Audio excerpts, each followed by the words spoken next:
everybody, welcome to our channel Car and Keys. Oh good news है। वाह congratulations. देखो baby को ना डायपर नहीं पहनाना। डायपर से ना बच्चे को प्रॉब्लम हो सकता है। आई एम श्योर आपने भी जरूर सुना होगा ये सारी बातें। डायपर नहीं पहनाना, डायपर से ये होता है, डायपर से वो होता है। And then after that you are confuse between these two, between the cloth nappy and the diaper. Hi mamma and papa, welcome to our channel Kahani Zindagi की। आई एम श्योर डायपर के बारे में आपको भी थोड़ी कंफ्यूजन रही होगी, मुझे भी था और आने वाली नई मदर्स को भी रहेगा। वो तो पक्का है। जहां तक बच्चे की कंसर्न की बात आती है, हम मदर्स ओवर कंसर्न हो जाते हैं। बात ये है डायपर एक तरह से बहुत ही अच्छा चीज है। और अब जानते हैं, आइए जानते हैं डायपर की कहानी। डायपर आजकल बहुत ही सॉफ्ट मटेरियल का बनता है, जैसे आप देख रहे हैं ये बहुत ही सॉफ्ट है। मेरे पास 2-3 डायपर्स हैं। ये देखिए ये अल्ट्रा थिन है। ये सब जेल वाले डायपर्स हैं। और ये डायपर पैंट है। ये डायपर पैंट है। ये सब स्ट्रैप वाले थे, ये डायपर पैंट है। और ये सारे जो डायपर्स होते हैं, सारे अभी जो मेरे पास मेरे हाथ में है, वो सारे जेल वाले डायपर्स है। आई स्पेशली प्रेफर द जेल वाले डायपर्स बिकॉज ये ठीक भी रहता है बच्चों के स्किन के लिए, और ये ब्रीदेबल मटेरियल के बने हुए रहते हैं, और न्यूबॉर्न्स के लिए तो बहुत ही अच्छे हैं। बेसिकली न्यूबॉर्न्स में जो अम्बिलिकल कॉर्ड होता है, नाभि नाल, वो 7 दिन तक के बाद गिरता है। तो इसमें पानी लगाना, मसाज करना इज नॉट गुड।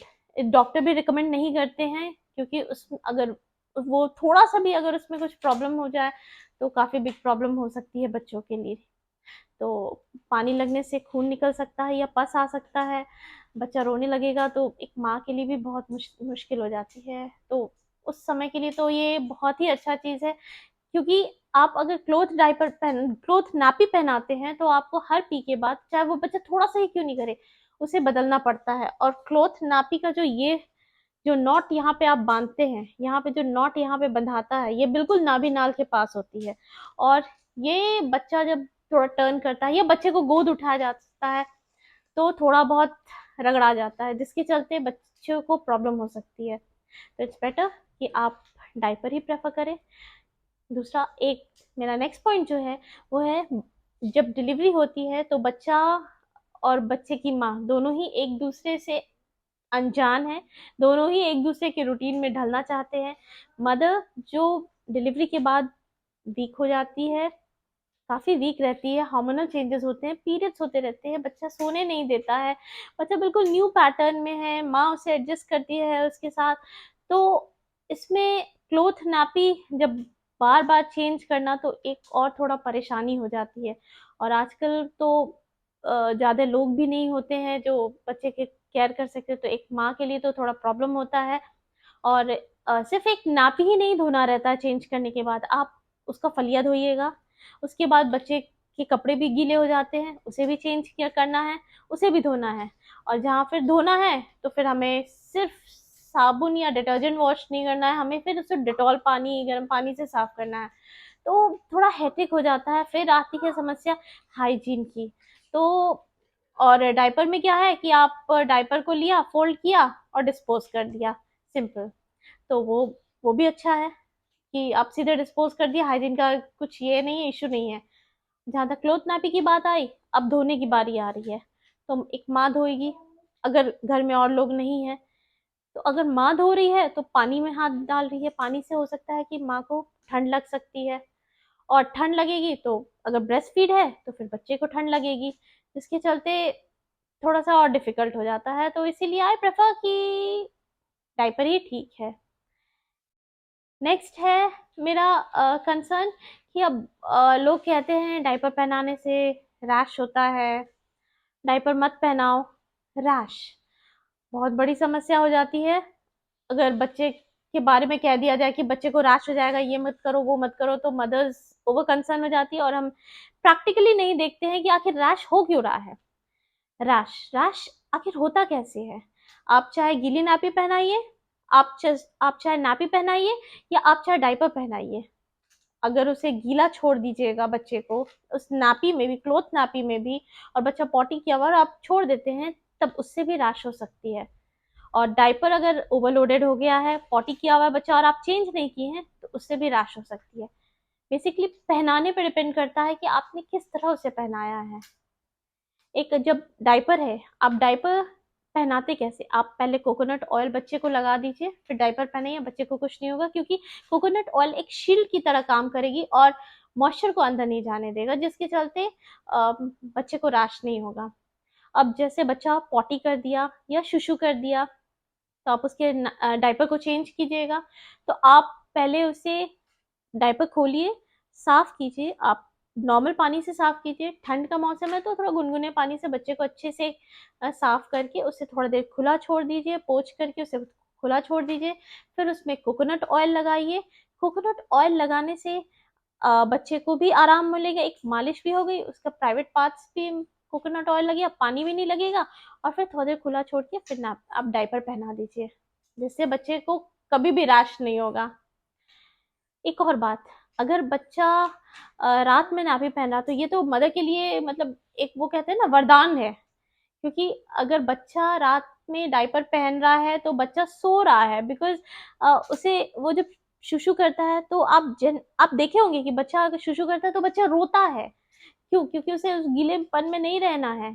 तो अगर बच्चा सो रहा है तो और उसने शुशु कर दिया और डायपर में किया, तो गीलापन तो रहेगा ही नहीं, तो बच्चा भी सोएगा और जो नई मदर है उसको भी नींद मिलेगी और बिल्कुल फ्रेश होगा और वो रिकवरी में भी फास्ट होगी, मदर की रिकवरी भी फास्ट होगी। और मुझे एक चीज तो डायपर की कमाल की लगती है, जब डायपर पहना दो तो बच्चे को टो से बॉटम तक बिल्कुल ये पूरा शोल्डर से उसका जो टो तक रहता है बिल्कुल कवर्ड, एकदम रेडीमेड बच्चे की तरह रहता है, तो बच्चा बिल्कुल हमेशा फ्रेश दिखता है। तो वो तो सबसे बेस्ट पॉइंट है। अब डायपर का सिलेक्शन कैसे करें? मार्केट में कई तरह के डायपर्स हैं।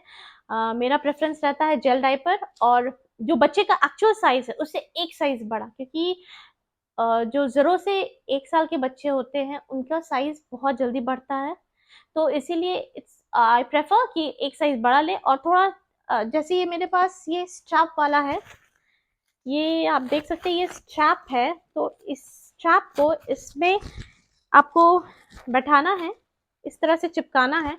तो आप थोड़ा ढीला चिपकाइए ताकि बच्चा थोड़ा लूज फील करे और कंफर्टेबल रहे। अगर ज़्यादा टाइट रहेगा तो फिर बच्चे को थोड़ा प्रॉब्लम होता है, टाइटनेस से भी रैशेस आ सकती है, तो इसलिए एक साइज बड़ा लीजिए। और आप जब भी ट्रैवल प्लान कर रहे हैं तो बच्चे के डायपर आप 3 घंटे पे या 3 से 4 घंटे पे, कुछ बच्चे ज्यादा पी करते हैं, कुछ बच्चे कम पी करते हैं, वो डिपेंड करता है, बट जो नॉर्मल रेशियो है वो 3 से 4 घंटे पे चेंज कर देना चाहिए। तो आप अगर प्लान आपका है बाहर जाने का तो अकॉर्डिंगली आप उसी के अकॉर्डिंगली आप प्लान कीजिए। जैसे आप 6 घंटे के लिए जा रहे हैं तो कम से कम 2 या 3 डायपर आप अपने साथ रखिए, उसी तरह से आप मल्टीप्लाई कर लीजिए, वो भी ठीक है। डायपर के साथ एक बहुत बड़ी मिथ है कि बच्चा पॉटी ट्रेन नहीं होगा। बच्चा पॉटी ट्रेन नहीं होगा, बच्चे को पॉटी ट्रेन करने में दिक्कत होगी, जिसके चलते माँ को बहुत प्रॉब्लम होगी। लेकिन मेरे 2 बच्चे हैं, बड़ा वाला बेटा 4 साल का है और छोटा वाला 1 साल का है। मेरे दोनों बच्चे जब बैठना शुरू किए तभी से मैं उन्हें कमोड की आदत लगा दी। ये देखिए, ये पंपकिन नहीं है, ये कद्दू नहीं है, ये कमोड है। इसी तरह के अट्रैक्टिव कमोड अगर आप लेते हैं तो बच्चे को भी अच्छा लगता है, क्योंकि बच्चा बहुत स्मार्ट है और वो अट्रैक्ट होता है। तो ऐसा कलरफुल अगर लीजिएगा और तो बैठाइएगा तो बच्चा जरूर बैठेगा उसे। और जब बच्चा मेरा बैठने लगा तो मैं उसे बैठाने शुरू कर दी कमोड में, और मेरा बच्चा आराम से करता था। बच्चों में क्या होता है कि बच्चों का टाइम देखना पड़ता है, जैसे आप कुछ सॉलिड दे रहे हैं या लिक्विड दे रहे हैं तो किस इंटरवल में बच्चा शुशु कर रहा है, चाहे पॉटी कर रहा है, तो आपको 1-2 दिन तक आपको वॉच करना पड़ेगा, उसी के अकॉर्डिंगली आप उसे बैठाइए। और वो ओपन एरिया रहता है, डायपर कुछ भी है या नापी कुछ भी है तो उसे यहाँ पे बंधा हुआ है, और आप अगर उसे खुला में बैठा रहे हैं तो बच्चा तो कंफर्टेबली करेगा ना, तो उसे अडेप्ट भी करेगा, बच्चा अडेप्ट बहुत जल्दी करता है। और उसे मोटिवेट करने का है, आप उससे प्रोत्साहन दीजिए। जब वो बैठे तो खूब अच्छा से हँसिए, गाइए उसके साथ, क्लैप कीजिए, उसे मोटिवेट कीजिए, बच्चा आराम से सीख जाएगा। ट्रस्ट मी, मेरा 9 महीने का बच्चा जब था, मेरा बड़ा वाला, और छोटा वाला जब 9 महीने का था, तब से ये दोनों कर रहा है, एंड टचवुड बिल्कुल मुझे कोई प्रॉब्लम नहीं हुआ। और जब मुझे प्रॉब्लम नहीं हुआ, अगर इस तरह से आप कीजिएगा तो आपको भी प्रॉब्लम नहीं होगा। और बच्चा कंफर्टेबल रहेगा डायपर के साथ भी, और पॉटी ट्रेनिंग के साथ भी, आपको भी कोई प्रॉब्लम नहीं होगा। एक बात और, बच्चा आपका है, आप बच्चे को अच्छी तरह जान रहे हैं, बच्चे के स्किन से फेमिलियर हैं आप। बिल्कुल जिस समय चेंज करते हैं, या चाहे वो क्लोथ नापी हो चाहे डायपर हो, बच्चे को हमेशा वॉच करते रहिए कि बच्चे के उस पार्ट में कोई रैशेस तो नहीं है, रेडनेस तो नहीं है।